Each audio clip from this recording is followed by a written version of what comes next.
네, 모두 편안한 오찬 시간 보내셨나요? 이어서 이노베이트 코리아 2022 제2부를 시작하도록 하겠습니다. 2부의 첫 번째 순서는 특별 강연으로 열어볼까 합니다. 앞서 소개드린 깻잎 논쟁 종결자 김대수 카이스트 교수님께서 창의성과 초격차의 뇌과학을 주제로 발표해 주시겠습니다. 네, 김대수 교수님께 박수 부탁드립니다.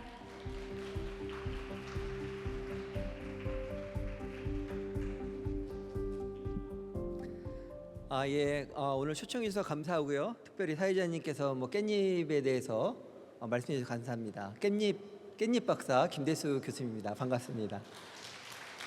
예, 제가 오늘 말씀드릴 내용은 창의성과 초격차의 뇌과학이란 주제로 말씀을 드리겠습니다. 결과적으로 초격차의 아이디어는 뇌에서 나오는 것이죠. 그래서 우리가 뇌를 잘 이해를 하고 개발하고 또 우리 자녀들을 교육한다면 초격차의 미래가 이 대한민국의 미래가 되지 않을까 생각을 해봅니다. 먼저 제가 이 뇌에서 일어나는 모든 일들을 한마디로 뭐라고 표현할 수 있을까 해서 가져온 단어입니다. 뉴로버스라고 하죠. 여러분 메타버스는 들어봤어도 뉴로버스는 처음 들어보시죠? 들어보신 분 한번 손 들어보세요. 없죠? 제가 며칠 전에 만든 단어이기 때문에 들어본 분이 있을 수가 없습니다. 뉴로버스의 그 의미는 근데 새로운 게 아닙니다. 우리가 인식하는 모든 정보는 신경 신호로 되어 있다는 거죠. 그래서 우리가 알고 있는 공간과 시간과 사람 모든 정보는 우리 뇌 속에서 신경이 만들어내는 전기 신호에 의해서 이루어집니다. 그렇기 때문에 우리가 인식하는 세상과 이 실제 세상과 그 차이가 있는데요. 그 뇌에는 그 차이를 메꿔주는 많은 소프트웨어들이 있어요. 그러니까 예를 들면 여기 그림에 A는 볼록으로 보이시죠? B는 오목으로 보이시고. 근데 그 이유가 뭐냐면 그림자 때문에 그렇거든요. 그런데 이 그림은 기본적으로 3차원이 아니에요. 2차원임에도 불구하고 뇌가 3차원으로 해석하는 거죠. 이렇게 저절로 이걸 해석해주는 그런 프로그램이 내장이 되어 있습니다, 뇌에. 근데 A, B 그림을 한번 뒤집어 볼 거예요. 이번에는 B가 볼록으로 보이고 A가 오목으로 보이죠. 이렇습니다. 그러니까 우리가 보는 것이 어떤 절대적인 그런 물리적인 세계를 보는 게 아니고 이렇게 실제 세상과 같게 조작된 왜곡된 세상을 보고 있다는 거죠. 그래서 늘 뇌가 걱정하고 관찰하는 게 뭐냐면 내가 보고 있는 세상이 이 팩트가 진실일까 아닐까, 실제와 차이가 있을까 없을까, 이제 그런 것을 관찰을 하게 되고요. 어느 순간 그 차이가 클 경우에는 뇌가 굉장히 스트레스를 받고 당황하고 그 문제를 해결하려고 합니다. 그거를 인지 부조화라고 해요. 그래서 레온 페스팅거란 박사님이 이런 인지 부조화 개념을 처음 말씀을 해주셨는데요. 사실은 이런 인지 부조화는 우리가 일상생활에서 많이 겪고 있습니다. 그러니까 예를 들면 전 교수인데 학생들한테 학점을 낮게 주잖아요. 그럼 강의평가가 나쁘게 나올 것 같죠? 안 그렇습니다. 학생들 강의평가 내용을 보면 나는 이 과목을 학점 때문에 들은 게 아니다. 인생에 가치 있는 정보를 위해서 들었고 나는 보람을 갖게 됐다, 이렇게 얘기를 하죠. 또 여우가 그 높은 나무에 있는 포도를 이렇게 막 못 먹게 됐을 경우에 저 포도는 어차피 실 거야, 이렇게 말한 이서우화도 있죠. 이렇게 우리 뇌의 구조상 늘 우리는 이게 팩트일까 아닐까를 이제 판별을 하고 우리 생각을 바꿔야 되는데요. 인지 부조화가 일어났을 때 두 가지 대응 방법이 있겠죠. 이게 첫 번째는 팩트에 맞도록 나의 생각을 바꾸는 거고, 두 번째는 나의 생각에 맞도록 팩트를 바꾸는 건데요. 정말 1번이 합리적이죠. 팩트에 맞도록 나의 생각을 바꾼다. 정말 나는 그렇다 손들어 보십시오. 정말 제가 볼 때는 대단하신 뇌를 갖고 있는 겁니다.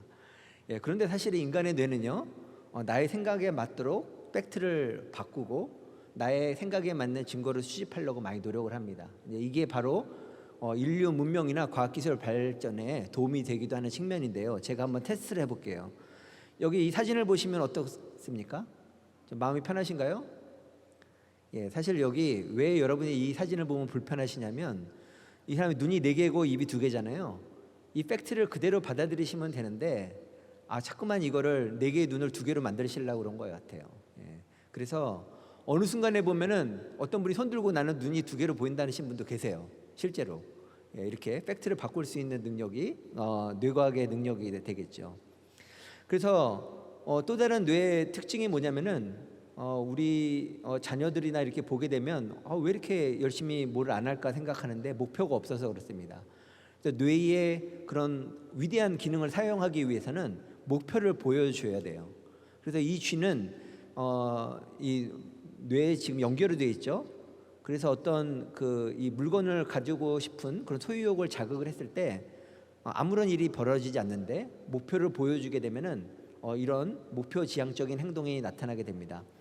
예, 그래서 여기서 얻을 수 있는 거는 우리 자녀들이나 우리 학생들이나 우리 2세들한테 정말 높은 차원의 목표를 보여줘야만 이런 뇌의 고등한 능력을 활용할 수 있는 능력이 생긴다는 거죠. 그래서 이 쥐는 지금 계속 방황을 하고 있다가 아직도 목표를 못 찾았습니다. 예, 그런데 정말 중요한 목표를 찾게 되면은 얘가 드디어 이거를 목표를 달성하기 위해서 행동을 하게 됩니다. 예. 그래서 저도 2016년 다보스 포럼에 참여를 했었는데 다보스 포럼에서 과연 뭘 할까 봤더니 어떤 구체적인 무슨 방법론을 얘기하는 게 아니라 그 목표만 설정을 하는 거예요. 그걸 아젠다라고 하고요. 그때 4차 산업혁명 시대가 다가오니까 우리가 뭘 해야 된다는 아젠다를 이렇게 만들고 그냥 헤어졌어요.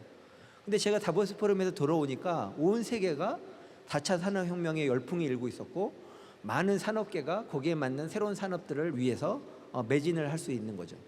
그러니까 이렇게 목표가 굉장히 중요한 역할을 하게 됩니다. 그래서 어린 왕자에서 센텍 쥐베리가 얘기를 했죠. 아이들에게 대항을 보여줘라. 예, 그러면 그들이 배를 만들 것이다. 예, 그래서 우리가 과학기술이든 모든 이 사회 문화의 초격차 문화, 기술 이런 걸 만들기 위해서는 정말 그러려면 뭘 해야 되는지 구체적인 목표를 보여줘야 된다는 것입니다. 예, 그래서 저희들이 이런 목표를 보여주게 되면 그 순간부터 창의적인 뇌가 활동을 하게 되고 거기서 굉장히 중요한 아이디어가 나오게 됩니다. 그래서 창의성에 대해서 말씀을 드리겠는데요. 3S라고 제가 말씀을 드리고 싶어요. 창의성은 세 가지 요소로 구성되어 있습니다. 우리가 쉽게 생각할 수 있는 생각의 방황, 슈퍼 이미지네이션이라고 하죠. 다양한 아이디어를 만들 수 있는 능력이 중요하고, 근데 그것만 창의성이 아니라 그 수많은 생각 중에서 가장 유용한 것을 선택할 수 있는 능력도 창의적인 그 뇌의 중요한 능력입니다. 그리고 세 번째는 서바이벌인데요. 이 아이디어를 직접 실천을 해서 그 아이디어가 이 세상 속에 구현이 될 수 있도록 하는 인내와 노력, 그 다음에 또 이렇게 하기 위해서는 그 사회적인 관계도 좋아야 되겠죠. 그래서 우리가 창의적인 뇌를 개발하기 위해서는 이런 복합적인 요소가 작용을 한다는 것입니다. 그래서 이게 뇌에 그 사진을 찍은 거예요. 과학자들이 창의적인 아이디어가 나왔을 때 과연 뇌의 어느 부위가 활성화되는지를 관찰을 해봤는데요. 답은 어떤 뇌의 일정 부분이 아니라 뇌가 전체적으로 활성화된다는 겁니다. 예, 그래서 우리가 어떤 몰입을 하고 있을 때 한 가지 일만 하고 있을 때는 뇌의 특정 부위만 활성화되지만 창의적인 생각, 아이디어를 낼 때는 뇌 전체적으로 이렇게 활성화가 된다. 그래서 아까 말씀드린 그 생각의 방황, 그 슈퍼 이미지네이션에 관련된 뇌 부위, 디시전 메이킹, 의사 결정에 관련된 것들, 그다음에 실제로 머릿속에서 시뮬레이션을 해보면서 실행을 하는 그런 뇌 부위들이 활성화되고 이 또한 사회적인 뇌 부위가 활성화되는 것을 알 수가 있었어요. 그래서 많은 우리 인간의 역사라든 사회적 문화에서 어떤 새로운 아이디어가 나오는 순간을 보면은 이렇게 유레카, 아르키메데스가 아이디어를 낸 것이 그냥 물속에서 목욕을 하다가 아이디어가 나왔죠. 그리고 우리나라에는 요즘에 멍때리기라는 그런 또 문화가 있고 또 유럽에는 그 닉센이나 시에스타 같이 하루 중에 일정 부분을 아무것도 안 하거나 잠을 자는 그런 휴식의 시간들이 주어진 것을 알 수가 있습니다. 그래서 아까 그 중국의 그런 과학기술 발전에 대해서 얘기를 하는데요. 저도 칭화대 방문해 보니까 정말 거기 과학자들은 쉼이 없는 과학을 하고 있더라고요. 한 랩에 정말 50명, 60명의 학생들이 열심히 진짜 9시부터 밤 10시까지 연구를 하고 그중에 일부 데이터가 좋은 논문에 나가고 많은 사람들이 피폐한 그런 생활을 하는 걸 보고 정말 이게 우리의 모델은 아니구나 그런 생각을 한 적이 있습니다. 그리고 우리 창의성이 언제 발현됐냐면 이렇게 실패하는 순간에 쥐가 창의적인 아이디어를 냅니다. 이건 투명 유리벽이기 때문에 그냥 벽을 뚫고 따라가려고 하는 거는 1차원적인 거고요. 이렇게 돌아가겠다는 아이디어를 내는 쥐가 있습니다. 그래서 이 쥐는 끊임없이 이렇게 어떻게 해야지 이 귀뚜라미를 잡을 수 있지 하고 이렇게 계속 추적하는 거죠. 저 귀뚜라미 행동이 좀 이상하실 텐데요. 밑에 자석으로 붙여서 지금 대학원생이 움직이고 있는 겁니다. 그래서 지금 열심히 쫓아가게 되는 거죠. 근데 결과적으로 이 쥐가 성공을 합니다. 그래서 이거를 잡아먹게 되는 거죠. 그래서 창의적인 뇌에서는 이렇게 실패하는 순간에 발달을 하게 됩니다. 그래서 저를 이거를 외상후 성장이라고 이름을 붙였는데요. 이렇게 우리가 실패한 순간이 왔을 때 내가 이제 뇌를 발전시킬 수 있는 그런 시기가 왔구나 이렇게 생각을 하면 되겠죠. 그리고 반면에 이 쥐는 근데 워낙 성공을 많이 해서 이미 습관화된 쥐입니다. 우리가 직장이나 학교를 그냥 반복적으로 계속 왔다 갔다 하는 거죠. 목표가 움직이지 않는데도 이 쥐는 그냥 습관대로 행동을 하는 거예요. 그래서 많은 기업이나 출연기관이나 학교가 성공을 하기 위해서는 환경이 변화했을 때 기존의 습관을 과감하게 버리고 새로운 아이디어를 낼 수 있는 그런 능력이 굉장히 중요합니다. 그래서 이 쥐는 불행히도 그런 능력을 상실해서 자기가 과거에 성공했던 기억에 사로잡혀서 움직이는 겁니다. 궁금하시죠? 이 쥐가 얼마나 움직일지. 24시간 내내 이렇게 움직입니다. 그래서 우리는 그러면 어떻게 우리 뇌를 활용해서 창의적인 아이디어를 낼 것이냐. 제가 미존 공간이라는 개념을 말씀드리고 싶은데요. 우리 뇌 속에 지식이 머무는 그런 구조를 살펴보면 클러스터링이라고 해서 이렇게 마을같이 지식이 모여 있습니다. 그런데 지식과 지식의 경계 부분은 존재하지 않는 공간이에요.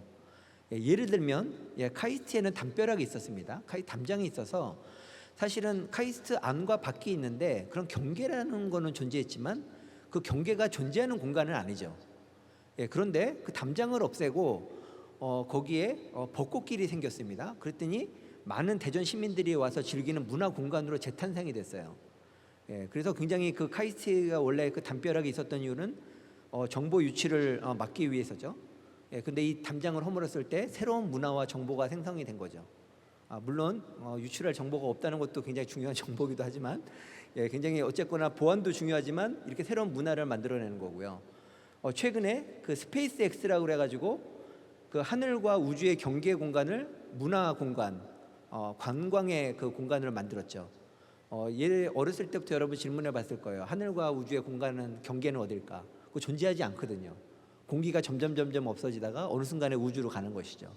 그런데 이 공간에서 관광 산업을 하다 보니까 굉장히 돈이 굉장히 많이 들잖아요. 그게 그래서 한 사람이 나머지 세 사람의 그런 이 관광 비용을 댄다고 합니다. 그래서 사회적인 약자나 몸이 불편하신 분들을 초청해서 한 사람이 기부를 해서 같이 여행을 간다고 합니다. 그리고 우주 여행을 갔다 오면 생물학적으로 이게 나이가 젊어진다고 그래요. 그래서 피도 뽑고 그래서 인류의 그런 건강을 위해서도 또 기여를 하다 보니까 이 전체가 새로운 산업으로 돈이 많이 들더라도 운영이 될 수 있는 그런 게 생기는 거죠.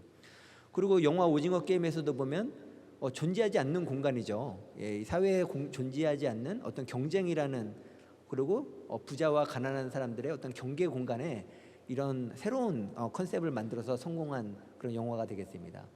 그뿐만 아니라 우리 자연에서 봐도 이 그 수소 분자가 수소 원자 두 개로 양성자로 연결돼 있는데 우리가 가상으로 연결돼 있다고 연결이지 실제로 이 연결은 보이지 않죠. 그리고 보이지 않고 존재하지 않기 때문에 연결됐다고 또 얘기를 합니다. 그게 이제 미존 연결이라는 개념인데요. 이 사회와 많은 지식들은 아직도 보이지 않는 연결들이 많이 있습니다. 그래서 이 보이지 않는 연결을 개척해서 산업화한 게 대표적으로 플랫폼 기업들이죠. 소비자와 공급자를 연결해주고 지금도 이런 플랫폼 기업들의 활동이 굉장히 많이 되고 있어서 세계에서 가장 많이 돈을 버는 기업들이 플랫폼 기업이 되겠죠. 그리고 카이스트도 마찬가지입니다. 카이스트도 원래 카이스트가 무슨 뭐 과학기술에 대해서 다른 처음부터 그렇게 만들어진 기관이 아니고요. 그 해외 선진국의 과학기술을 우리나라에 들여와서 우리나라의 먹거리를 창출하는 사회와 산업을 위해서 그걸 연결하는 플랫폼 연구소였습니다. 이런 플랫폼 연구소의 기능을 카이스트가 잘 수행을 해서 정말 세계적으로 그런 플랫폼 기업 연구소는 많지 않잖아요. 그래서 이 카이스트가 지금까지 그런 역사를 발전을 해오게 된 것이죠. 그리고 끝으로 그러면 한국인의 뇌는 그러면 이 초격차의 이 기술을 하는데 적합하냐 적합하지 않냐? 정답은 저는 아주 적합한 뇌를 갖고 있다. 우리 조상님들이 물려준 이 뇌가 정말 그 다른 민족에게 역사 속에 없는 그런 뇌라는 것을 제가 말씀드리고 싶습니다. 먼저 이 고봉밥인데요. 손님이 오시면 이렇게 고봉밥을 하죠. 그래서 외국 사람들은 한국 사람들이 되게 밥을 많이 먹는 줄 아는데 실제로 안 그렇습니다. 손님들이 이 밥을 다 안 먹어요. 깨끗하게 조금씩만 먹고 남깁니다. 왜냐하면 그 집에 아이들을 먹여야 되기 때문에 배려를 하는 거죠. 예, 우리 이타적인 뇌가 맛있는 이 밥을 다 먹지 않고 배려를 할 수 있는 그런 뇌를 우리가 물려받은 거죠. 근데 주인이 옆에서 보다가 이 밥을 다 안 먹는 것 같으면 거기다 숭늉을 말거나 국을 말아버립니다. 다 먹게 하시려고. 그리고 반찬도 일부러 남기는데 또 그 아기들 갖다 주라고 또 반찬을 이렇게 싸서 이렇게 주는 그런 배려의 문화가 있습니다. 이런 배려의 문화로 인해서 우리 한국은 한강의 기적 경제 발전을 통해서 많은 사회적인 갈등이 있었는데 이렇게 서로 배려하면서 이런 것들을 해결을 한 거죠. 그래서 저는 이런 이타적인 뇌가 사회적 보험이다 이렇게 얘기를 합니다. 그리고 앞으로 사회가 빨리 변하면 변할수록 사회적 갈등은 더 많아질 텐데 정말 우리가 훌륭한 그런 사회를 만들기 위해서는 이런 배려심도 키워야 된다 하는 것입니다. 그리고 이런 배려하는 마음으로 세계 1위가 된 그런 몇 가지 사례를 제가 소개시켜드리고 마치고도 하겠는데요. 첫 번째가 빈센트 반 고흐죠. 세계 초일류 화가가 되겠습니다. 소더비 경매에서 1위부터 3위까지가 다 고흐의 작품이죠. 근데 이분은 원래는 굉장히 그 당시에 편안한 직업을 가지고 존경받으면서 그렇게 살려고 이렇게 했습니다. 당시에는 종교인이 굉장히 그 부를 축적할 수 있는 그런 직업이었기 때문에 하다가 이 보리나주 광산촌에서 실습을 하다가 굉장히 놀라운 거를 깨달아요. 그러니까 자기가 지금까지 살아온 인생은 상위 1%를 지향을 하는데 알고 보니까 굉장히 그 나머지 80% 사람들은 정말 가난한 중에서도 열심히 살고 있는 모습을 발견을 하고 내가 이 사람들을 위해서 뭘 할까 생각하다가 그제서야 내가 그림을 그리기로 작정을 한 겁니다. 그래서 지금 보시는 이런 그림들 노동자들을 그린 그림이죠. 이게 귀족들이 살 리가 없죠. 그래서 당시에 이거는 팔리는 그림이 아닙니다. 그리고 또 그린 그림이 이렇게 신경과학적으로도 보면은 굉장히 넓게 보이는데 여기 뇌과학적인 원리가 많이 숨어 있죠. 그래서 고흐가 천재적인 이유가 여기 나타나는데요. 이 노동자들이 한번 일하다가 한번 허리를 펴고 볼 수 있는 그 넓은 평원을 담고 싶었던 거예요. 예, 그래서 보시면 여러분 초등학교 때 배웠죠? 그 넓은 그런 원근감을 주기 위해서는 소실점을 해야 되는데 고흐는 소실점을 여러 개를 썼어요. 그래서 넓게 보이는 겁니다. 예, 그 밖에도 또 돌아오는 퇴근길에 그 아름다운 별빛을 또한 그 정말 집에 기다리는 아이들을 생각하는 부모의 마음으로 이렇게 그린 거고요. 또 이렇게 나무 밑동가리를 많이 그렸어요. 왜냐하면 대부분 사람들이 허리를 굽히고 바닥에서 이렇게 일을 하기 때문에 나무 밑동가리를 볼 수밖에 없는 거죠. 그래서 엄청난 나무 밑동가리를 많이 그렸어요. 여러분 못 보던 고흐 그림일 거예요. 나무 밑동가리 계속 그렸어요. 이게 고흐가 그린 마지막 그림인데 이게 뭘까 정말 미스테리였습니다. 근데 사람들이 생각하기에 고흐가 정신이 이상해서 그린 그림이라고 생각했는데 정말 고흐가 지향했던 그런 철학과 비전을 알았던 사람은 이건 분명히 사람들이 이렇게 이동하는 거리에 있을 것이라고 생각해서 추적을 해보니까 역시 나무 밑동가리였어요. 예, 퇴근길에 그런 많은 일하시는 분들을 격려하기 위해서 마지막으로 혼신을 다해서 그린 그림이 역시 나무 밑동가리였던 겁니다. 예, 그 밖에도 우리 모더나 백신 아까도 말씀을 나왔었는데 거기에 핵심적인 기술을 제공을 해서 결국 노벨상 받으실 분이 카탈린 카린코 박사님이신데요. 이분은 뭐 유명한 과학자도 아니시고 워낙에 연구 성과가 없어서 연구원으로 강등되신 분입니다. 근데 이분이 그렇게 연구할 수 있었던 이유도 그렇게 많은 사람들이 가장 쉽게 백신을 맞을 수 있는 그런 노력을 하신 거고요. 그리고 저희 카이스트의 배상민 교수님도 상위 1% 명품 디자인 하시던 분이에요. 근데 뉴욕에서 파슨스라는 대학을 그만두시고 카이스트에 와서 80%의 그런 디자인을 하시겠다고 오신 분입니다. 이분이 뉴욕 대학의 그 교수가 될 때 세계 디자인 어워드 2개, 한 개도 받기 힘든데 2개를 받고 교수로 됐는데 카이스트에 오신 다음에 40개 이상을 받으셨어요. 예, 그래서 카이스트 디자인과가 세계 초일류가 되게 되었죠. 그리고 저도 공부를 하게 된 계기가 사실은 저는 이제 공부에 적성이 안 맞았었는데 제가 대학교 때 봉사활동을 갔을 때 이런 근긴장 이상증 환자를 보게 됐어요. 그래서 제가 물어봤죠. 저도 이런 무더운 날 공부 가르치기 싫고 그래서 너 공부를 왜 하니 이렇게 물어봤어요. 그때 이 친구가 하는 말이 선생님 저는 공부밖에 할 게 없어요. 그래서 공부해서 뭐하게? 저는 지금까지 돈만 받았는데 도움을 주는 사람이 될래요. 그래서 이 한마디가 저는 제 인생을 바꿔놓은 말이 됐어요. 제가 왜 공부를 해야 되는가에 대해서. 그래서 결국에 이제 제가 최근에 이제 연구 성과로 근긴장 이상증 치료제를 개발했는데, 이 오른쪽에 있는 게, 여러분 보는 왼쪽에 있는 게 근긴장 이상증 환자쥐고, 오른쪽으로 보면은 그 약물로 치료한 장면이 되겠습니다. 예, 그 밖에도 학생들이 정말 동물 실험을 쉽게 하기 위해서 이런 인공지능 소프트웨어도 만들었는데요. 만들고 나니까 여러 연구자들이 활용하게 되고, 라스베가스 CS에서 혁신상도 받게 되고, 또 최근에 제가 생명과학자인데 그 인공지능 학회지 CVPR에도 또 논문을 나게 되고, 이런 일이 있었습니다. 그래서 결국에 저희들은 우리 뇌를 객관적으로 바라보고 나와 뇌를 분리하는 그런 훈련을 해야 된다. 새로운 게 아니라 소크라테스가 너 자신을 알라고 하는 말이 바로 우리 뇌를 잘 관찰해라, 이런 말입니다. 그래서 이런 가짜팔 실험에서 볼 수 있듯이 나의 개념은 얼마든지 확장될 수 있어요. 예, 그래서 이런 자극을 주면 고무장갑조차도 나의 일부로 생각할 수 있는 게 메타인지의 뇌입니다. 예, 그래서 제가 말씀드리고 싶은 오늘의 결론은 이 뇌가 추구하는 바는 정말 이 세상에 존재하지 않는 것들을 발견해서 나의 생존뿐만 아니라 내 이웃의 생존, 그리고 우리 자녀들과 미래의 생존을 위해서 그 미래를 아름답게 만들어가는 미래가 아닐까. 그래서 존재하지 않는 미존을 아름다운 존재로 만드는, 미존을 미존으로 만드는 것이 초격차 뇌의 임무가 아닌가 생각합니다. 예, 경청해 주셔서 감사합니다. 마치겠습니다. 네, 흥미로운 발표해 주신 김대수 교수님께 다시 한번 박수 보내주십시오. 고맙습니다. 네, 이제 2부의 세 번째 강연입니다. 한상욱 한국과학기술연구원 양자정보연구단장님께서 절대 뚫리지 않는 암호, 양자기술의 미래를 주제로 발표해 주시겠습니다. 네, 박수와 함께 한상욱 단장님을 무대 위로 모시겠습니다.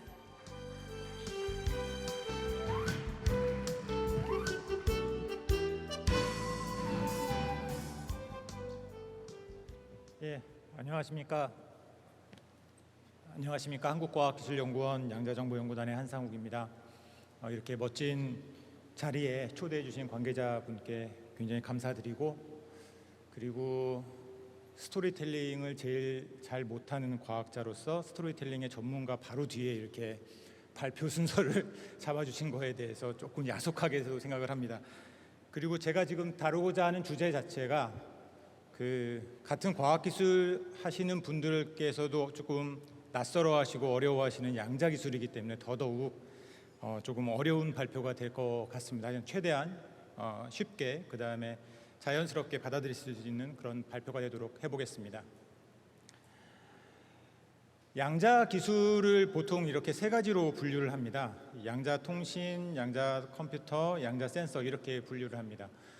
근데 양자자가 들어갔기 때문에, 퀀텀이라는 용어가 들어갔기 때문에 조금 낯설어 보이지만, 사실 저기 퀀텀이라는 어떤 용어를 빼보면 통신, 컴퓨터, 센서, 이렇게 굉장히 낯익은 용어들로 생각할 수 있습니다.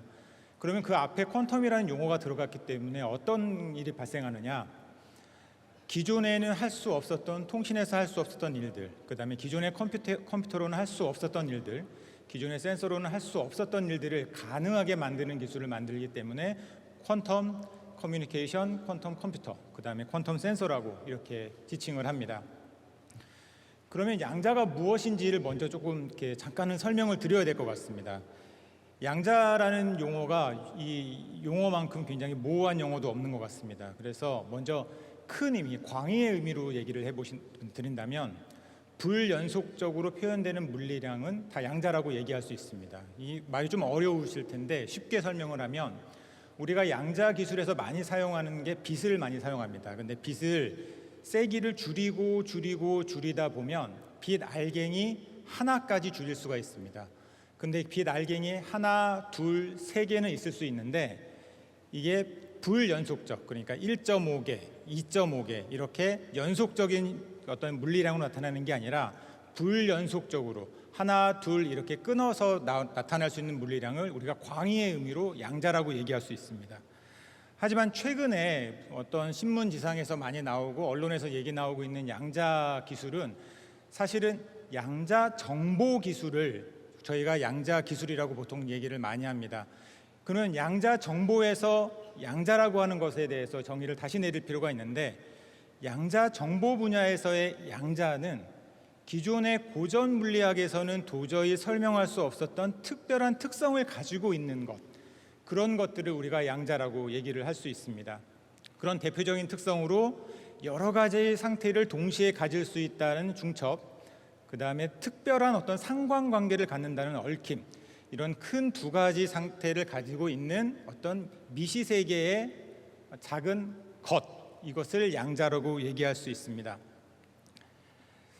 이러한 양자 기술은, 양자 정보 기술은 최근에 굉장히 더 많이 치열한 기술 경쟁이 벌어지고 있는데, 그 이유 중에 하나가 여기 2018년도에 워싱턴 포스트지에 나왔던 기사를 보면서 제가 많이 인용을 하곤 합니다.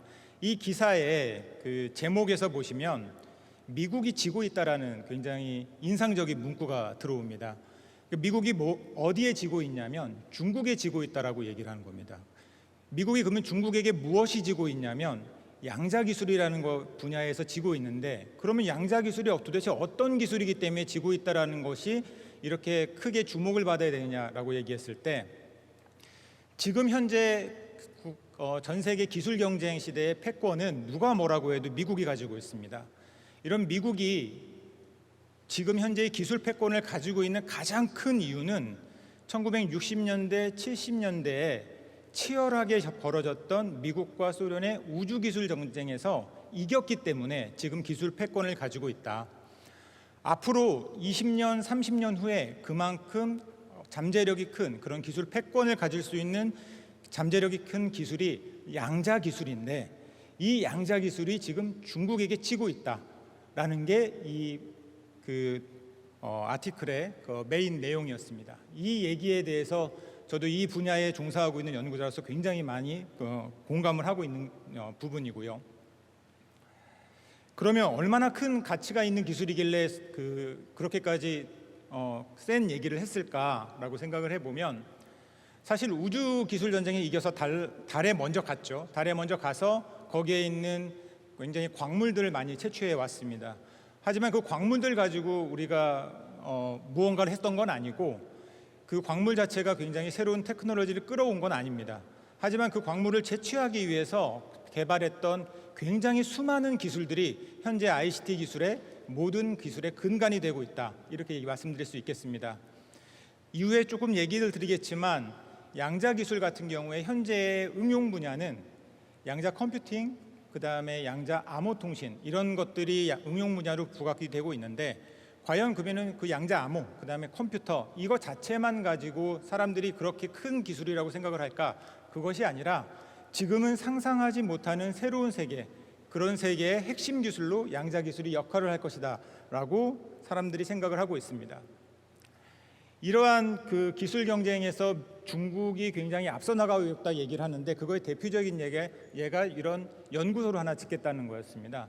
사실 이런 연구소를 하나 짓는다는 것, 단순히 건물을 하나 올린다라고 하는 것 자체는 그렇게 임팩트가 있는 얘기는 아닙니다. 하지만 이 얘기가 나왔을 때 전 세계의 많은 연구자들이 굉장히 심각하게 아니라 되게 인상적으로 받아들였던 이유는, 전 세계에 퍼져 있는 대단히 많은 우수한 연구 인력들이, 양자 분야, 기술 연구 분야의 우수한 연구 인력들이 이 연구소에 모여서 지금 중국 정부의 전폭적인 지원을 통해서, 엄청난 리소스를 통해서 그 연구를 진행한다 그러면 정말 초격차가 벌어지는 그런 일이 발생할 수도 있지 않을까라고 생각을 하게 되었었습니다.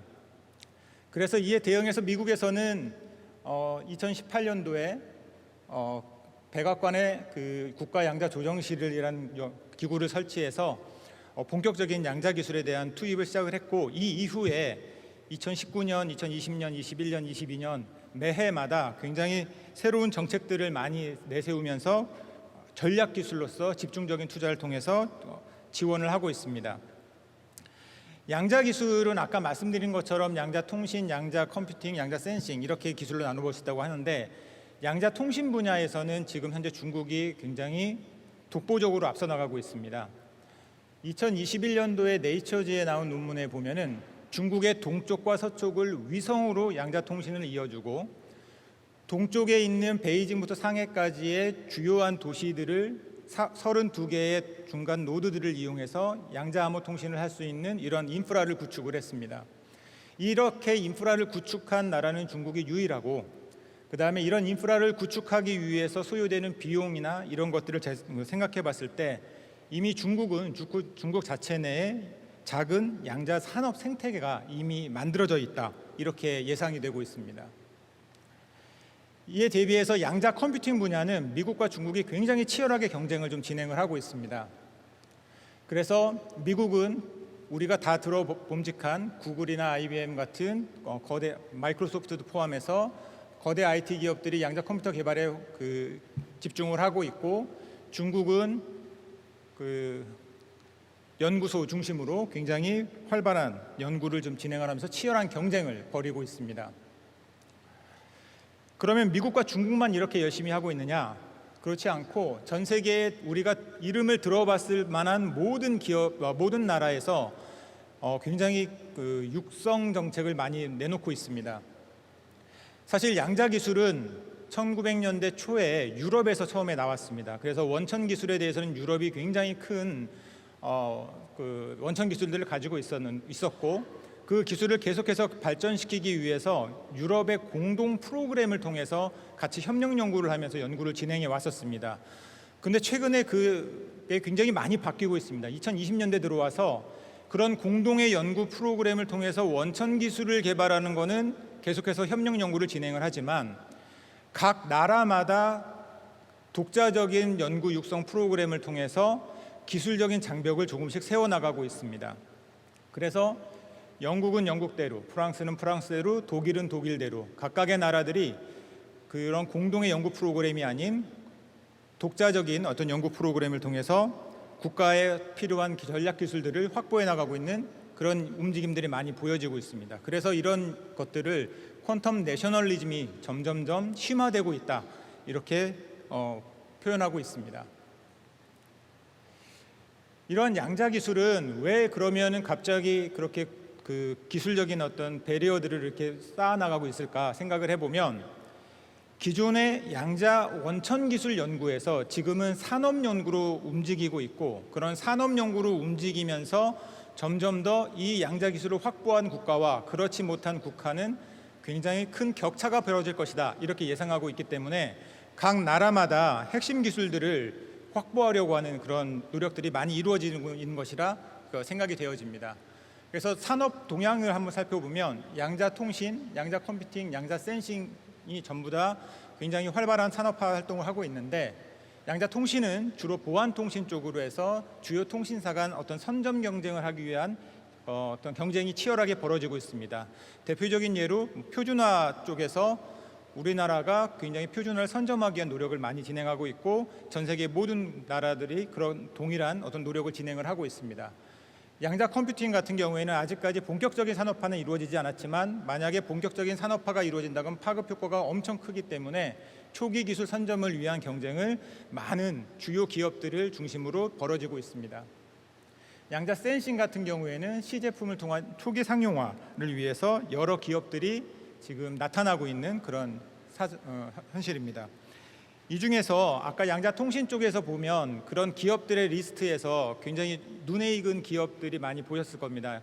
우리나라의 통신사들이 SKT, KT, LG U+ 모두 이런 양자암호 통신의 어떤 가능성을 생각하고 굉장히 본격적으로 연구 개발을 투자를 하고 있습니다.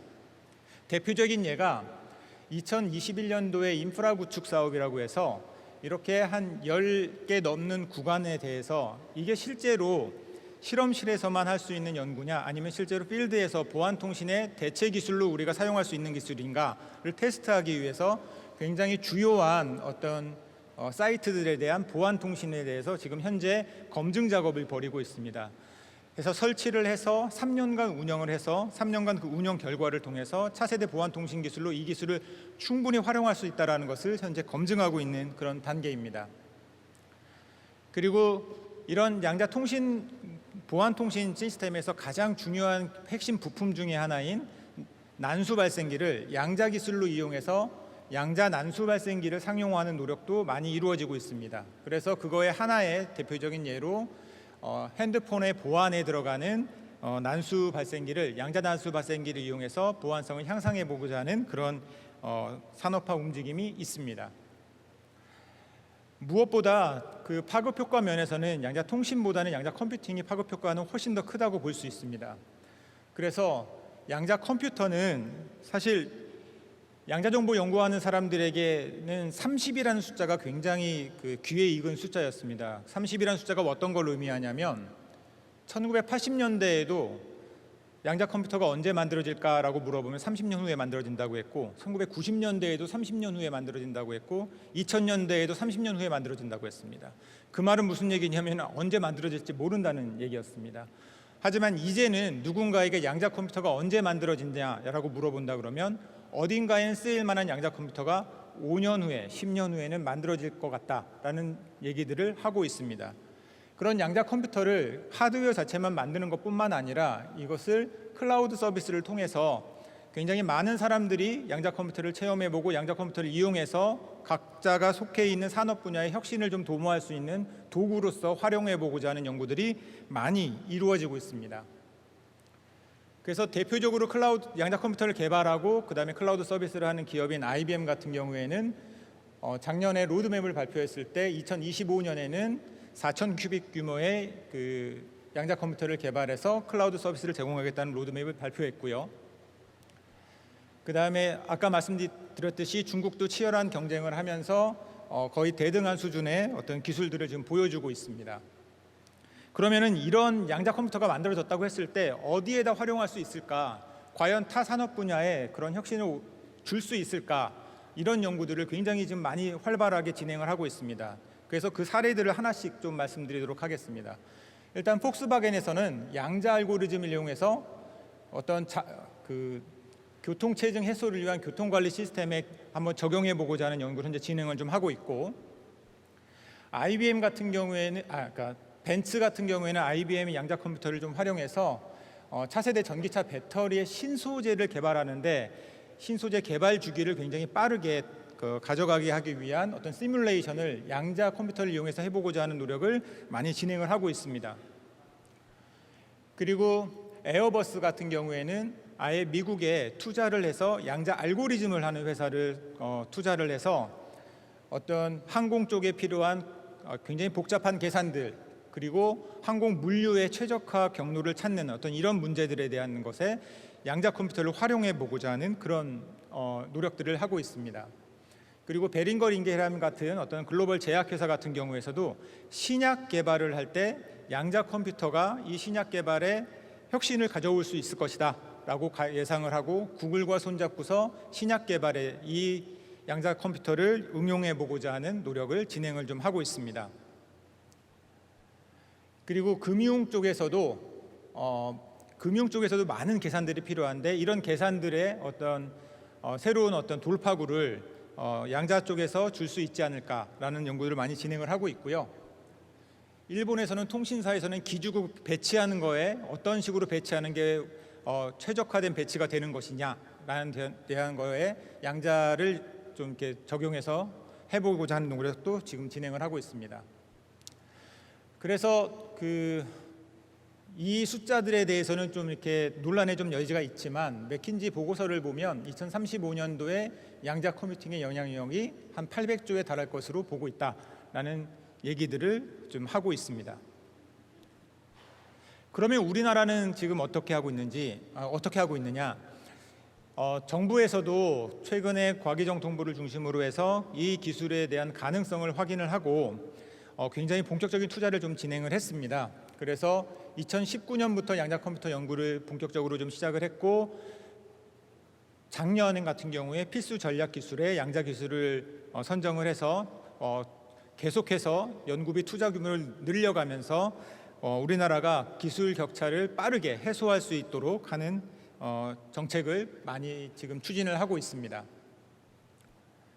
국내 산업계에서도 굉장히 양자 기술에 대해서는 양자 컴퓨팅 기술에 대한 모니터링을 많이 하고 있습니다. 그래서 삼성전자라든지 LG전자, 현대자동차에서도 이 양자 컴퓨팅 연산 능력을 본인들이 하고 있는 산업 분야에 어떻게 적용할 수 있을 것인지에 대해서 굉장히 많이 고민을 좀 하고 있고요. 다만 아직까지는 우리나라의 연구 환경이 외국보다는 좀 차이가 있는 수준이기 때문에 국내에 대해 투자한다기보다는 해외 쪽에 투자를 하는 그런 실정입니다. 그래서 이 양자 기술이 아까 모두에 말씀드렸던 것처럼 굉장히 중요한 기술이고 미래의 20년, 30년 후에 기술 패권을 가져오는데 굉장히 핵심적인 역할을 할 수 있는 기술이라고 생각을 하기 때문에 이 기술을 어떻게 하면 발전시킬 수 있을 것인가에 대한 생각을 조금 발표해 보도록 하겠습니다. 일단 양자 기술은 국가 전략 기술이라는 어떤 그런 생각을 좀 가지고 있었으면 좋겠습니다. 그러니까 어떤 기술은 그냥 해외로부터 도입하면 되지라는 그런 생각을 하기 쉬운데 벌써부터 이 양자 기술의 핵심 부품 장비 같은 경우에는 국가 간의 수출을 통제하기 시작하는 그런 움직임이 굉장히 많이 일어나고 있습니다. 그래서 이런 전략 기술에 대해서는 우리나라에 자체적으로 기술 개발이 필요하다라는 인식을 가지고 집중적인 육성이 좀 필요하다 이렇게 좀 생각을 하고요. 그리고 이 기술이 더 중요한 이유 중에 하나는 모든 분야의 파급력이 큰 기반 기술이 되기 때문에 그렇습니다. 왜냐하면 컴퓨터가 쓰이지 않는 분야가 없고 통신으로 연결되지 않는 이제 세상은 없기 때문에 이런 양자 통신과 양자 컴퓨터의 기술이 굉장히 큰 역할을 할 것이다. 그리고 굉장히 큰 파급력을 가질 것이다. 이렇게 생각을 합니다. 그런데 최근에 우리나라의 연구 부분에서도 그렇고 해외에서도 마찬가지고 왼쪽에 있는 아티클은 미국 물리학회에 나와 있는 아티클인데 이 아티클의 주요한 내용이 뭐냐면 양자 관련된 인력을 확보하기 어렵다는 내용입니다.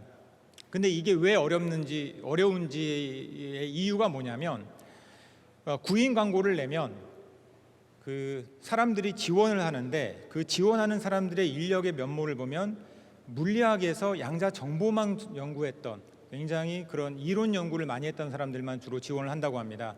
근데 실제로 지금은 산업으로 전환되고 있기 때문에 필요한 인력은 그런 물리학을 전공했던 인력도 물론 필요하지만 그 인력보다는 기존의 산업 분야에서 굉장히 좋은 스킬을 가지고 있는 그런 툴을 가지고 있는 인력들이 필요한데 그런 인력들은 리크루팅 리포트에 양자라는 용어가 써 있다는 이유만으로 지원을 하지 않는다고 합니다. 그래서 굉장히 그런 인력을 확보하는데 어렵다고 하는데 그런 현상은 우리나라는 조금 더 심한 편이고요. 그래서 양자 기술 전문 인력이 절대적으로 부족하기 때문에 우리나라에서 이런 양자 기술을 발전하기 위해서는 인력 양성에 대한 어떤 굉장히 집중적인 투자가 필요한 시점이다 이렇게 좀 생각을 합니다. 그래서 양자 전문 인력 양성을 위한 대학원 과정뿐만 아니라 기존의 전자공학, 컴퓨터공학, 재료공학, 반도체공학 같은 그런 다른 학문 분야에서 굉장히 우수한 인재들이 양자 분야에 진입을 해서 같이 어떤 새로운 산업에 필요한 프로덕트를 만드는, 같이 개발하는 그런 노력이 필요한 시점이다 이렇게 좀 생각을 하고 있습니다. 그리고 특히 우리나라가 그 글로벌 리딩 국가로 조약을 하기 위해서는 소재, 부품, 장비 쪽에 어떤 기술 개발이 필요하다라고 개인적으로 생각을 좀 하고 있습니다. 현재 그 유럽에서 굉장히 훌륭한 연구자들이 창업을 하기 위해서 미국으로 많이 이주를 하는 그런 현상이 있습니다. 근데 미국으로 많이 이주하는 현상이 첫 번째는 미국에서 투자를 받기 쉬운 면도 있지만 두 번째로 미국의 주요한 연구 거점 그 사이트에 가면 본인들이 필요한 소재, 본인들이 필요한 부품, 본인들이 필요한 장비들을 쉽게 소싱할 수 있다라는 가장 큰 장점이 있다라고 합니다. 그래서 우리나라 같은 경우에도 아까 말씀드렸듯이 핵심적인 소재 부품 장비에 대해서는 국가 간의 수출도 많이 규제가 되는 이런 전략 기술적인 특성이 있기 때문에 소재 부품 장비에 대한 어떤 기술 개발이 필요하다라는 말씀을 꼭 드리고 싶습니다. 그리고 이제 거의 끝나가는데요. 1900년도 초반에 양자 기술이 태동했을 때부터 현재 2020년대까지 한 100년 정도는 이 양자 기술 분야가 기초 원천 기술에 머물러 있었습니다. 근데 현재는 양자 산업이 태동기에 있습니다. 그래서 어떤 기술의 어떤 패러다임이 좀 변하는 그런 전환기에 있습니다. 이런 기술의 전환기에 항상 기회가 있다라고 저는 생각을 하고, 우리나라가 특히 반도체 기술, ICT 기술, 실제로 산업화시키는데 정말 필요한 이런 생산 기술들 분야에 있어서 우리나라가 기술 강국이기 때문에 그런 쪽의 어떤 핵심적인 기술들이 양자 기술 쪽으로 넘어오기만 한다 그러면 우리나라가 다가오는 양자 산업 시대에 굉장히 유리한 그런 기술 강국의 지위 국가로 발돋움할 수 있지 않을까, 이런 기대를 해봅니다. 예, 이상 발표를 마치도록 하겠습니다. 감사합니다. 네, 의미 있는 말씀해주신 한상욱 단장님께 다시 한번 박수 보내주십시오. 네, 감사합니다. 네, 아쉽지만 이제 마지막 강연만 남겨놓고 있습니다.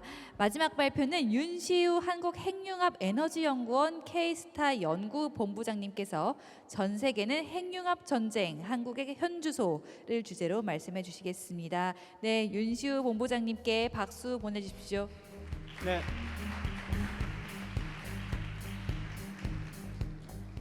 안녕하십니까. 저는 KF에서 K스타 프로그램을 책임지고 있는 윤시라고 합니다.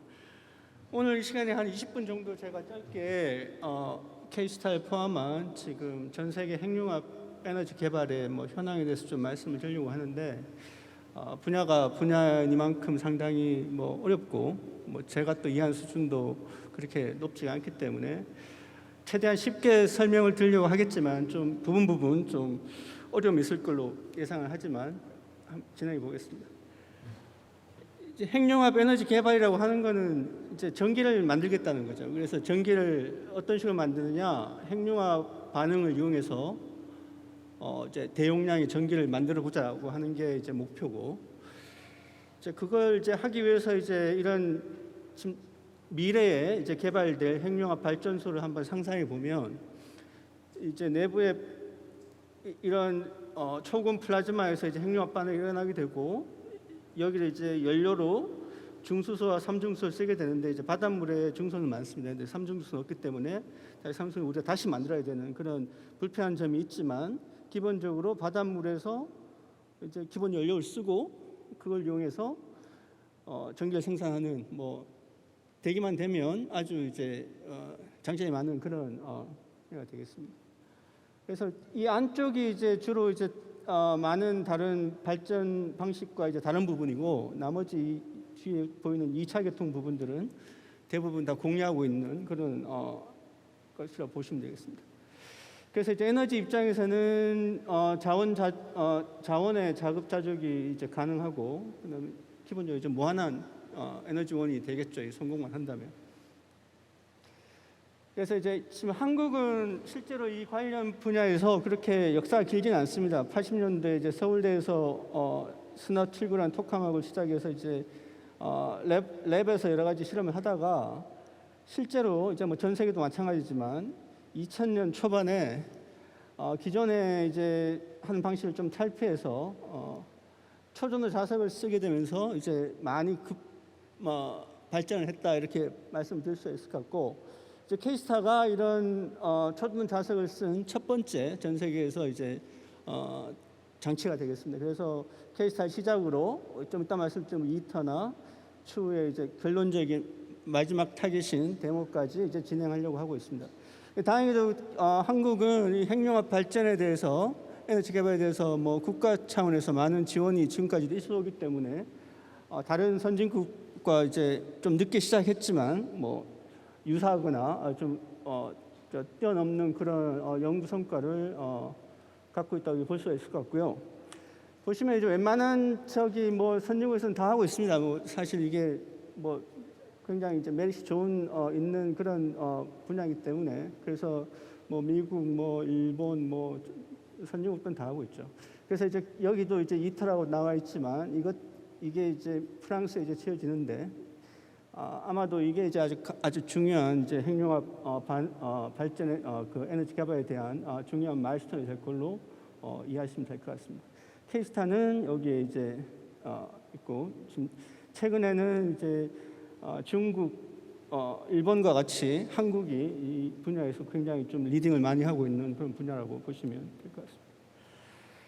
K스타는 실제로는 95년도에 디자인을 시작을 했습니다. 굉장히 오랜 시간 걸렸는데 중간에 뭐 IMF도 있고 해서 저희가 굉장히 어려웠었는데요. 우여곡절 끝에 2007년 8월에 장치를 건설 완료를 하고 2008년에 첫 번째 운전을 시작했습니다. 그래서 이제 주요 목표는 뭐 여러 가지가 있겠습니다. 기본적으로 이제 핵융합 발전이 되려고 하면 이제 이 노심이라고 부르는 부분이 굉장히 높은 온도, 높은 밀도가 되어야 되는데 그게 사실 가장 중요한 문제인데요. 그 문제를 이제 K스타는 해결하려고 원래부터 이제 시작한 장치고, 그래서 저희가 18년도에 한 1억 도를 한 1.5초, 그다음에 지금 추후에 2026년에는 5년에는 1억 도를 한 300촌 달성하게 되면 더 이상 이제 우리가 24시간 운전하는데 난관은 없을 거라고 생각을 하고 요 관련된 연구를 진행하고 있습니다. 그래서 안쪽에 이게 이제 케이스가 갖고 있는 노심인데요. 보시면 뭐 굉장히 이국적으로 생겨 있는데 이제 플라즈마라는 것이 이렇게 생기게 됩니다. 그러면 이 안쪽이 까만 부분이 실제로는 더 온도가 높은 그런 부분이 되겠습니다. 그래서 이제 1억도 관련해서 지금 저희 성과를 짧게 말씀드리면 지금 이제 여기가 이제 시간이고요. 여기가 이제 뭐 이온 온도인데 이제 온도라고 보시면 되겠습니다. 이제 여기가 이제 1억도 수준이고 저희가 이렇게 시작했다가 쭉쭉 이 시간을 늘리는데 굉장히 많은 시간을 연구를 하고 있습니다. 이게 이 하나하나 그래프를 그리는 게 사실 쉬운 게 아니고 플라즈마라는 것은 계속 이제 자기들이 움직이면서 계속 다른 방향으로 가려고 하기 때문에 실시간으로 플라즈마를 높은 온도로 유지하는 것들이 아주 중요한 핵심적인 연구 분야가 되겠습니다. 그래서 K스타는 뭐 지금 몇 년간 이 분야에서 집중하고 있고 최근에 이제 30초까지 또 작년에 달성을 했습니다. 그래서 이 K스타라는 실험은 사실은 우리나라에서 주도를 하고 있지만 미국 쪽하고도 아주 많은 공동 연구가 진행이 되고 있습니다. 사실은 미국 쪽에는 지금 초전도 자석에 기반한 장치가 없기 때문에 더 그러한 부분들이 있고, 그래서 미국 쪽 뭐 프린스턴이나 뭐 너스크 쪽에 굉장히 빠른 저희가 데이터 커넥션을 준비를 해서 아마도 지금 전 세계에서 가장 데이터 트래픽을 많이 쓰는 장치가 K스타가 아닐까 싶은데요. 그래서 관련해서 이제 여러 가지 연구들이 진행이 되고 있고, 그래서 이제 K스타도 이제 기존에 있는 다른 장치들의 뭐 하나의 장치인데 사실 K스타가 갖고 있는 뭐 무기라고 할까요? 그러니까 다른 장치보다 뛰어나게 할 수 있는 것들이 있어야 이제 뭐 성과가 이제 우리가 확보할 수 있는 거니까 그런 부분에서 이제 몇 가지를 들 수 있는데 첫 번째 이제 자석이 이제 초전 자석이다 하는 거 아까 말씀드렸고, 그다음에 저희가 이 30초만 유지하려고 해도 굉장히 빠른 시간에 우리가 제어 시스템들을 구축해서 플라즈마가 이제 계속 안정적으로 유지될 수 있도록 해야 되는데 그런 부분에서 이제 이 컨트롤 시스템이 굉장히 중요한데요. 이 부분에 저희가 갖고 있는 시스템이 굉장히 선진화된 시스템이라 많은 도움을 받고 있습니다. 또 한 가지가 이제 저희가 이제 플라즈마를 보고 있을 때 플라즈마 정확하게 이제 말하자면 온도가 1억도인지를 어떻게 하냐부터 해서 이걸 하려면 정확한 진단계들이 필요한데 이 진단계 부분도 저희가 이제 다차원 이미징 진단계들을 확보해서 타장치 대비 굉장히 높은 수준의 비주얼라이션 할 수 있는 테크닉을 가지고 있습니다. 그다음에 또 이제 플라즈마를 1억도까지 유지하려면 이제 플라즈마를 가열할 수 있는 자동치가 필요한데 이 부분에서 대해서도 저희가 탁월한 시스템을 가지고 있고, 그래서 이런 장점들 기반으로 K스타가 어떻게 보면 다른 장치 대비 좀 더 우월한 연구 성과를 낼 수 있다고 말씀드릴 수 있을 것 같고요. 앞으로도 지금 K스타는 여러 가지 일들을 지금 계획하고 있는데 기본적으로 이제 아까 말씀드린 1억도를 뭐 300초 유지하는 것도 중요한 토픽이고, 그런 것들을 이제 실현하려면 지금 갖고 있는 가열 장치들도 더 개선을 하고, 또 이제 저희가 1억도짜리 300초를 운전하려고 그러면 플라즈마를 보고 있는 여러 장치들이 고열성에서 운전이 돼야 되기 때문에 이런 것들 저희가 지금 업그레이드하고 있고, 또 이제 토카막이라는 장치는 또 이제 전류 구동이 원천적으로 필요한데요. 이런 부분들도 개선을 해서 앞으로 아까 말씀드린 그런 연구 성과들을 확보할 수 있도록 준비를 하고 있습니다. 그래서 이제 저희가 사실은 K스타가 지금 우리나라에서 이 핵융합을 시작한 지 2000년 이후부터 굉장히 빠르게 진행이 됐지만 이 관련된 분야에서 미국 쪽과의 굉장히 많은 공동 연구가 진행되고 있고 지금 이 관련된 양자간 핵융합 공동 연구도 미국과 진행을 하고 있고요. 이 부분에서 K스타의 어떤 그런 그 성과에 기반한 여러 가지 미국과의 공동 연구를 진행하고 있습니다. 그래서 미국 에너지국이랑 사실은 K스타는 지금 최근에 굉장히 밀접한 부분, 특히 실험과 뭐 진단, 해석 관련된 시뮬레이션 관련된 것들에서 다양한 공동 연구를 진행하고 있습니다. 그만큼 K스타가 이제 국제적 위상이 예전과 다르다 하는 것을 좀 말씀드리고 싶고요. 근데 이제 K스타는 기본적으로 이제 연구용 장치입니다. 그래서 이제 실제로 핵융합 반응을 많이 일으키는 장치는 아니고, 근데 이제 지금 이제 저희가 이제 준비하고 있는 국제적으로 준비하고 있는 것은 International Thermonuclear Experimental Reactor라고 이제 핵융합 반응이 대량으로 아주 오랜 기간 일어날 수 있다는 것을 실험적으로 증명하는 장치가 되겠습니다. 그러니까 이론적으로는 핵융합 에너지 개발이 그렇게 어려운 부분들이 없는데 실제 이게 실험적으로 정말 되느냐 하는 문제는 또 다른 레벨의 문제이기 때문에 이 이터라는 프로젝트가 실제 우리가 이론적으로 이해하고 있는 것들이 실제로 구현되는지를 검증하는 장치가 되겠고, 이게 이제 성공한다면 그러면 이제 굉장히 빠르게 관련 연구 분야가 이제 진행이 되겠습니다. 이제 한국도 지금 이 참여국 7개 중에 저희가 조금 늦게 가입하긴 했지만 지금 참여해서 같은 연구를 공동 연구를 진행을 하고 있습니다. 그래서 이게 최근에 이터 사이트의 그림입니다. 그래서 뭐 여러 가지 뭐 저기 퍼실리티 관련된 것들이 있고, 여기가 이제 이런 핵융합 로가 여기에 이제 들어가게 되고, 여기에 지금 한참 그라운드 시스템부터 지금 설치를 시작하고 있는 상황입니다. 그래서 전체 부지는 한 10만 평 정도 된다고 얘기를 하고요. 지금 2025년에 모든 장치의 설치를 끝내고 시운전을 시작할 계획입니다. 지금 이터의 위치는 남프랑스 이제 액상프로방스 근처에 있는 까다라시라는 곳에서 지금 진행을 하고 있습니다. 그래서 여기서도 이제 지금 이터에 사실은 여러 지금 한국의 전문가들이 지금 온사이트에서 지금 근무를 하고 계시는데, 이 대부분의 여기 계신 박사님분들이 다 K스타에서 다 연구를 하신 분들입니다. 그래서 핵심 파트 부분들에 다 K스타의 인력들이 지금 참여를 해서 이터 지금 프로그램을 지금 리딩하고 있다, 이렇게 말씀드릴 수 있을 것 같습니다.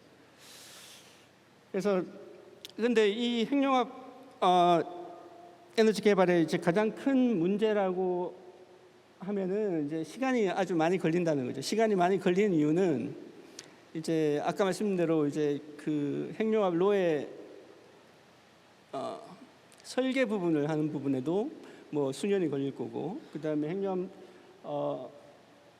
발전소를 건설하는데도 최소한 10년 이상 걸리고, 이 모든 그런 스텝들이 굉장히 많은 시간을 요구하기 때문에 실제 뭐 10년 내에 이 핵융합 발전소가 구현될 수 있을까라는 것은 이제 쉽지 않은 부분이죠.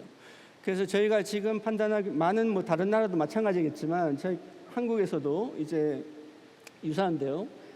지금 2035년에 아까 말씀드린 이터가 이제 이 실험 결론을 내게 되면 그때부터 굉장히 빠르게 건설이 시작될 거고, 대략 그런 타임라인을 가지고 있으면 한 2050년 부근에 건설이 완료되고 그때부터 이제 운전이 가능할 걸로 예상을, 여전히 한 30년 가까운 시간이 필요한 게 이제 현실인 것 같습니다. 그렇지만 이제 이 지금 한 20년부터 이제 50년까지 30년 남아 있는데, 그동안 어떤 연구를 해서 이 30년을 채우느냐가 사실은 2050년에 이게 구현될지 안 될지를 결정하는 그런 중요한 이슈가 되겠죠. 그래서 아까 말씀드린 대로 지금 이제 이 35년이 중요한 변곡점이고, 그 관련해서 이제 여러 가지 연구들이 진행이 돼야 되는데, 그 중에 뭐 K스타가 해야 되는 일도 있고 여러 가지 뭐 좀 기술적인 부분들을 이제 저희가 준비해야 되는 부분들이 있습니다. 이 중에서도 오늘 뭐 하나 또 강조드리고 싶은 거는 저희가 이제 가상 핵융합로라고 이제 워낙 장치도 크고 복잡하고 이제 예산도 많이 들고 시간도 많이 들기 때문에 이런 부분들을 이제 디지털 트윈이라고 그러죠. 그런 산업계에서 많이 쓰이는 그런 방법들을 이용해서 좀 도움을 받아서 여러 가지 뭐 트라이얼 에러도 줄이고 지금 필요한 연구 개발에 아주 유용하게 쓸 수 있도록 저희가 준비를 하고 있습니다. 그래서 이제 마지막 페이지인데 이제 한국형 실증로라는 게 이제 핵융합로가 되겠습니다. 그래서 지금 이게 되려고 하면 이제 뭐 여러 가지 기술들이 필요하겠지만 특히 K스타에서 아까 말씀대로 이제 초고온 플라즈마를 유지하는 기술을 하면 그 중요한 기술이 될 거고, 그다음에 이터에서 정말 핵융합 반응이 대량으로 많이 일어나는 것을 실험적으로 검증하고 또 여러 가지 관련된 실증 핵심 기술을 구비함으로써 이런 프로그램들이 이제 가상 실증로라는 이런 플랫폼에서 다 인티그레이션이 돼서 다 검증이 되게 되면 이런 플랫폼을 기반으로 이제 K-데모라는 실제 핵융합 발전소가 건설될 수 있을 걸로 저희가 예상을 하고 있습니다. 그래서 이 타임라인이 아까 말씀드린 대로 저희가 2050년 정도 되면 이 K-데모가 건설이 완료돼서 실제 핵융합 반응에 의한 전기가 실제 우리 가정에서 쓸 수 있는 그런 날이 올 수 있기를 기대합니다. 네, 이상입니다. 감사합니다.